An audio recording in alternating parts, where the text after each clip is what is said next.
Friends, welcome back to my channel happy hours with Rupali. तो कैसे हैं आप सब? आई होप आप सभी अच्छे होंगे। तो ये एक ट्रैवल व्लॉग है, जैसा कि आपको पता चल ही गया होगा थंबनेल देखकर। तो बस इसकी शुरुआत मैं ट्रेन से कर रही हूँ। तो दोनों शैतान ने इतना ज़्यादा शोर मचा रखा था, सब लोग ट्रेन में सो रहे थे और मैंने सोचा चलो मैं यहीं से अपना व्लॉग स्टार्ट कर लेती हूँ, इन दोनों की मस्ती भी दिखा देती हूँ आप लोगों को।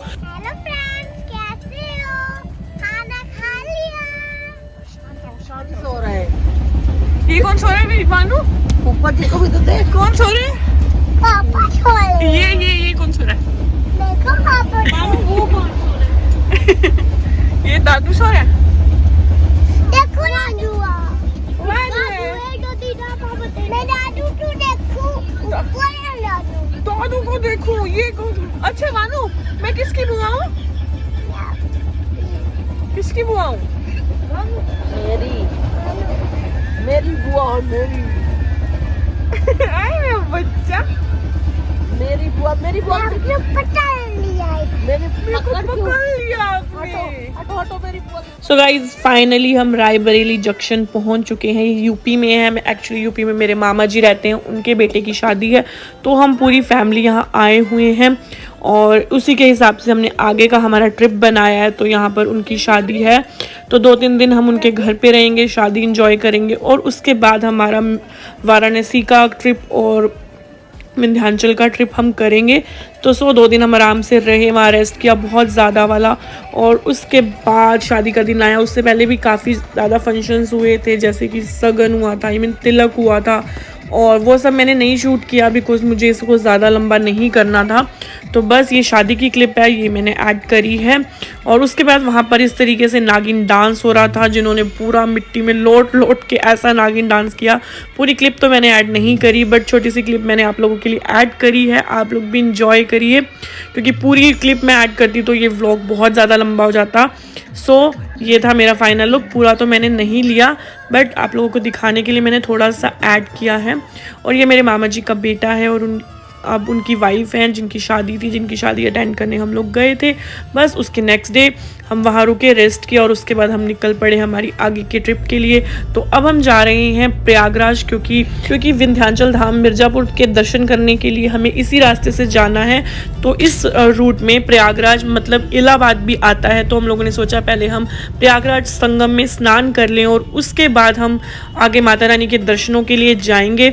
तो बस तो हम लोग प्रयागराज में एंटर हो चुके हैं, क्योंकि वहाँ से हम सुबह ही 8 बजे के आसपास हम निकल पड़े थे वहाँ से घर से, और 3 से 4 घंटे में हम प्रयागराज वहाँ से पहुँच गए थे। ज़्यादा दूर भी नहीं था, तो हम लोग यहाँ पहुँच गए थे। सबकी आइज़ में आपको नींद दिख रही होगी, क्योंकि रात को 12-1 बजे तक पहले रिचुअल्स चले, फिर हम लोगों ने थोड़ा बहुत सामान पैक किया, और जो सामान था वो मामा जी के घर पर ही हम लोग छोड़ के अपना ट्रिप के लिए सामान हम लोगों ने निकाला और फिर हम निकल पड़े। तो 5 बजे के आसपास हम उठ गए थे और रेस्ट करने का ज़्यादा टाइम नहीं मिला, तो सबको नींद आ रही थी। तो ये मेरा बेटा बहुत ज़्यादा मस्ती कर रहा था, क्योंकि हमने विंडो ओपन करी, हमने किसी से पूछा कि कहाँ जाना है, तो उसको बहुत मज़ा आ रहा था। तो ये क्लिप मुझे बोल रहा है मम्मा प्लीज़ शूट करो ना, मैं कितना अच्छा लग रहा हूँ। तो देखिए कितना क्यूट लग रहा है, कमेंट्स में ज़रूर बोलिएगा कि मेरा बेटा कैसा लग रहा है। तो ये क्लिप भी मैंने ऐड कर दी बिकॉज ये मुझे बहुत ज़्यादा क्यूट लग रही थी।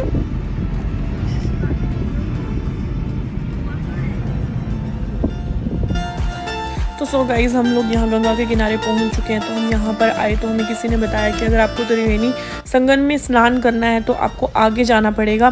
तो बस ये जो बाइक वाले भैया आपको आगे दिख रहे हैं, बस इन्हीं के पीछे पीछे हम लोग जा रहे हैं, जहाँ पे त्रिवेणी संगम घाट है। तो मैं आपको यहाँ की एक छोटी सी स्टोरी बताती हूँ। प्रयागराज है कि इलाहाबाद में स्थित है और ये हिंदुओं का बहुत ही इम्पॉर्टेंट तीर्थ स्थलों में से एक माना गया है। यहाँ पर 3 नदियों का मिलन होता है, गंगा, यमुना और सरस्वती। और कहा गया है कि जब पुराने टाइम में जब भगवान विष्णु अमृत से भरा हुआ जो कलश लेकर जा रहे थे, तो असुरों से छीना झपटी के चक्कर में 4 बूंदें गिर गई थी, और ये बूंदें जहाँ गिरी थी वो वाले जो तीर्थ स्थल थे वो थे प्रयागराज, हरिद्वार, नासिक और उज्जैन। तो इन्हीं तीर्थ स्थलों पर गिरी थी, इसीलिए कहा जाता है कि इन तीर्थ स्थलों पर स्नान करने से इंसान को मोक्ष मिलता है, पापों से मुक्ति मिलती है। और ये जो जहाँ पर ये बूंदें गिरी थी वहाँ पर हर 3 साल के अंतराल में बारी बारी से कुंभ मेले का आयोजन होता है, जिसमें जो संगम है मतलब प्रयागराज का जो ये संगम घाट है ये तीर्थ राज्यों में से एक माना गया है। कहा जाता है कि यहाँ पर स्नान ज़रूर करना चाहिए और संगम में हर 12 साल में कुंभ का आयोजन होता है और बहुत ही बड़ी मात्रा में यहाँ पर श्रद्धालु दर्शन करने के लिए आते हैं। तो बस हम लोग पहुँच चुके हैं, यहाँ से हम बोट लेंगे और आगे जहाँ पर त्रिवेणी संगम के दर्शन होते हैं वो करेंगे। यहाँ से हमने बोट करी थी, तो हम लोग 6 लोग थे और 2 बच्चे थे हमारे साथ। तो हमने एक बोट करी थी, 1500 रुपये में हमें करवाई गई थी, क्योंकि ज़्यादा हमने एक्सप्लोर नहीं किया, क्योंकि हमारे पास ज़्यादा टाइम भी नहीं था, हमें आगे भी जाना था। तो हम लोगों ने यहीं से बोट की 1500 रुपये में करी। वैसे वो 250 रुपीज़ पर पर्सन मांग रहा था, तो पूरी बोट बुक करने के वो 1500 रुपीज़ में माना था। तो यहाँ पर गंगा जी का मटमैला पानी और यमुना जी के हरे पानी से मिलता है। और यहाँ पर जो सरस्वती नदी है वो अदृश्य बोला जाता है, कि वो अदृश्य है, वो दिखती नहीं है, वो मतलब भूमि के गर्भ में बहती है। मतलब जो भी जो वहाँ पर ज़मीन है, ज़मीन के अंदर से ही बहती है, वो किसी को दिखाई नहीं देती है। तो बस अब हम उसके दर्शन करने जा रहे हैं यहाँ से बोट राइड करके। कितनी गहरी होगी ये? सेंटर में बैठो, बस सेंटर में बैठो। बानू बुलाओ, कदो आओ बच्चियों, आओ आओ आओ करो। आओ आओ, खाना ले लो, खाना ले लो, खाना ले लो। 1 मिनट रोक दो भैया यार, आप चलाएंगे, वो पीछे पीछे आते रहेंगे, वो आते रहे। हाँ, फिर भी एक बार इकट्ठे हो जाएंगे ना। आओ आओ आओ, खाना डालो, अभी ये लो, इसमें से डालो। खाना ले लो। दूर से फेंको, कदो आओ आओ आओ आओ। आओ। बाबू बैठ के बैठ के बैठ के बाबू आओ। हाँ, यहीं से डालो, आओ।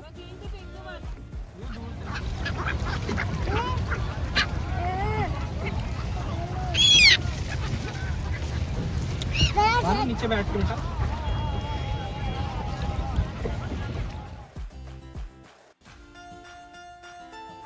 सो गाइज़, हम लोग पहुंच चुके हैं जहां पर हमें यहाँ पर 3 नदियों का मिलन देखने के लिए मिलेगा और आगे प्लेटफॉर्म बना हुआ है, उस पर खड़े होकर आप त्रिवेणी संगम में डुबकी लगा सकते हैं। तो कहा जाता है कि जीवन में एक बार यहाँ पर आकर डुबकी ज़रूर लगानी चाहिए। तो यहाँ देखिए 2 नदियों का मिलन अब आपको देखने को मिलेगा। इसे ही बोला जाता है त्रिवेणी संगम, जहाँ पर 3 नदी मिलती हैं। आपको गंगा जी का मटमैला सा पानी आपको यहाँ नज़र आ रहा होगा और एक तरफ ये देखिए ग्रीन कलर का पानी नज़र आ रहा है। ये बोला जाता है ये यमुना जी हैं और ये मिलन आप देख सकते हैं, 2 नदियाँ आपस में कैसे मिल रही हैं। और कहा जाता है भूमि के गर्भ में, मतलब पृथ्वी के अंदर, धरती के अंदर जो नीचे भूमि है उसके अंदर से सरस्वती भी इसके अंदर मिल रही हैं। वो अदृश्य हैं, वो दिखती नहीं हैं, पर वो भी कहा जाता है कि यहाँ पर हैं। तो आपको दिख रहा होगा ये ग्रीन कलर का पानी और वो मटमैला सा पानी, हरा रंग का पानी, और ये देखिए मटमैला सा पानी आपस में किस तरीके से मिल रहा है। बस इसी को बोलते हैं त्रिवेणी संगम। कितना खूबसूरत नज़ारा है, मैं आपको कैमरे से जस्टिफाई नहीं कर सकती, पर आप अपनी आंखों से देखेंगे तो आप खुद बिलीव नहीं कर पाएंगे किस तरीके से 2 नदियाँ मिल रही हैं। ये देखिए यहाँ पर आपको शायद थोड़ा सा क्लियर नज़र आ रहा होगा। तो बस आगे प्लेटफॉर्म बना हुआ है, वहाँ पर जाकर हम अब स्नान करेंगे। और ये देखिए मैं आपको फिर से दिखा रही हूँ ग्रीन कलर के पानी में किस तरीके से मटमैले कलर का गंगा जी का पानी मिक्स हो रहा है। तो बहुत ही अच्छा लग रहा था यहाँ पर आकर। तो आप लोग भी ज़रूर कभी ना कभी प्रयागराज ज़रूर जाइए और त्रिवेणी संगम में एक बार स्नान ज़रूर करिए।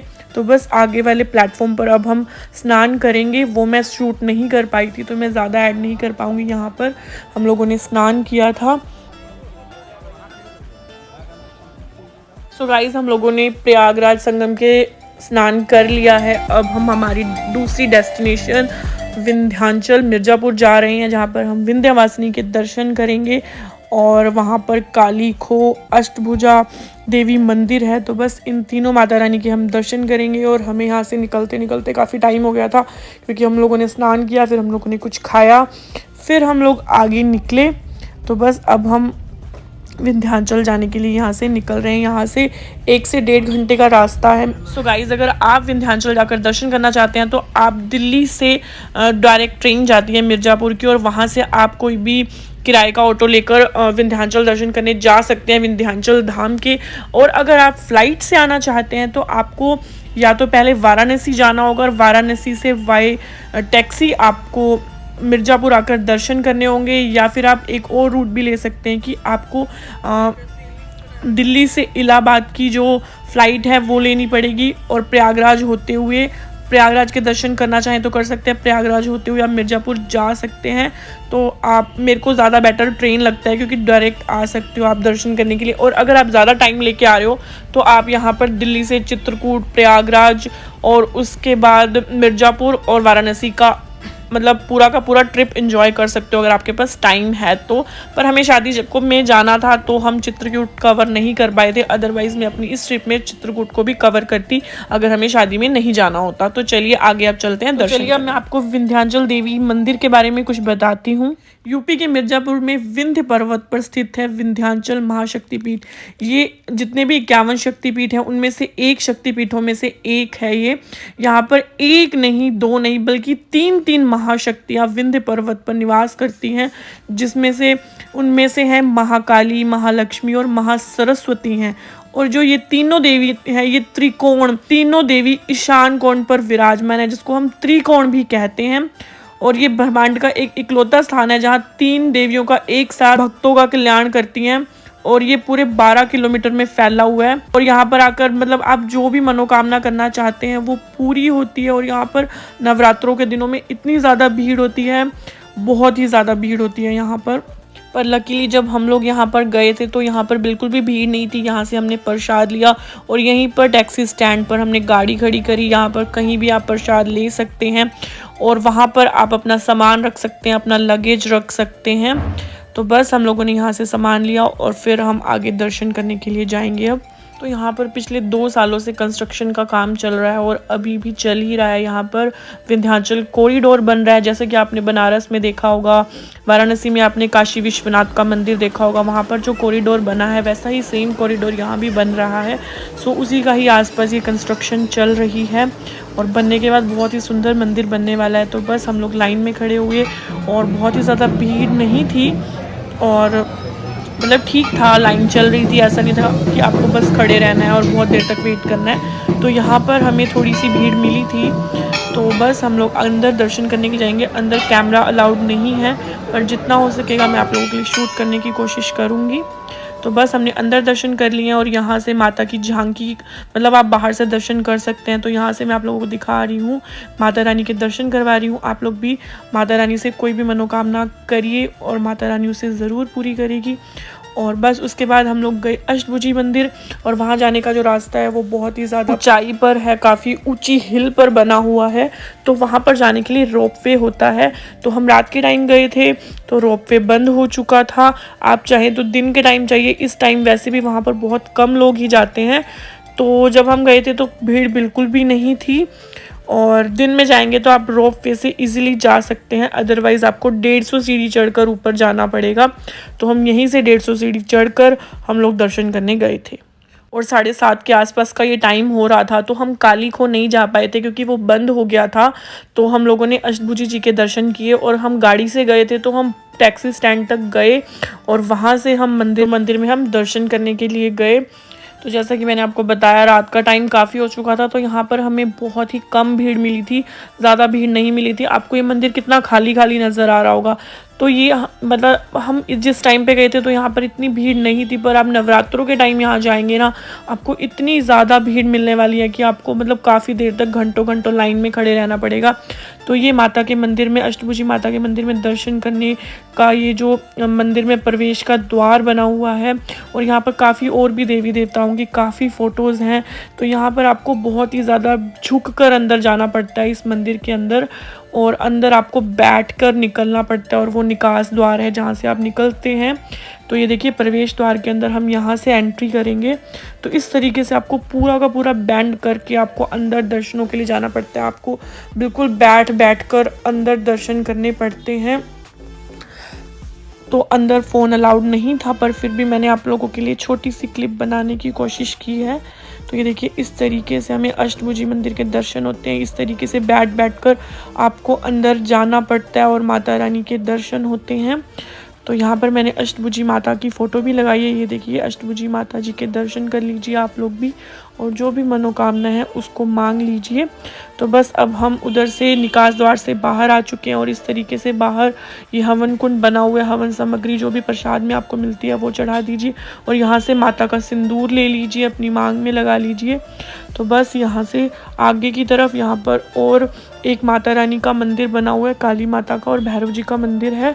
वहाँ पर आपको बिल्कुल अंदर तक, मतलब वहाँ तो आपको बिल्कुल पैरों पे बैठकर घुटनों के बल अंदर जाना पड़ता है। ये देखिए यहाँ काली माँ के दर्शन होते हैं और यहाँ पर मैं बहुत ही मुश्किल से जा पाई हूँ। जैसे कि आपको पता है कि मेरा वेट भी बहुत ज़्यादा है, तो बहुत मुश्किल से इसके अंदर घुसकर मैंने दर्शन करे हैं। और यहाँ पर माता रानी के, काली माता के हमने दर्शन करे और उसके बाद हमारे मतलब काली खोह के दर्शन रह गए, तो हमने माता रानी को वहीं से हाथ जोड़ लिए क्योंकि काफ़ी रात हो गई थी। वहाँ पर हम जा नहीं पाए और यहाँ से हम लोग वापसी के लिए जा रहे हैं और बहुत अच्छे से हमने हमारे विंध्याचल धाम के, अष्टभुजी माता रानी के और काली माता के। सो गाइज ये है रोपवे का रास्ता, यहाँ से रोपवे चलता है। अभी रात का टाइम है तो बंद है रोपवे।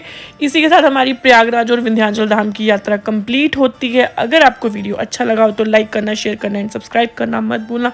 तब तक के लिए good bye, keep watching, happy hours with Rupali, bye bye.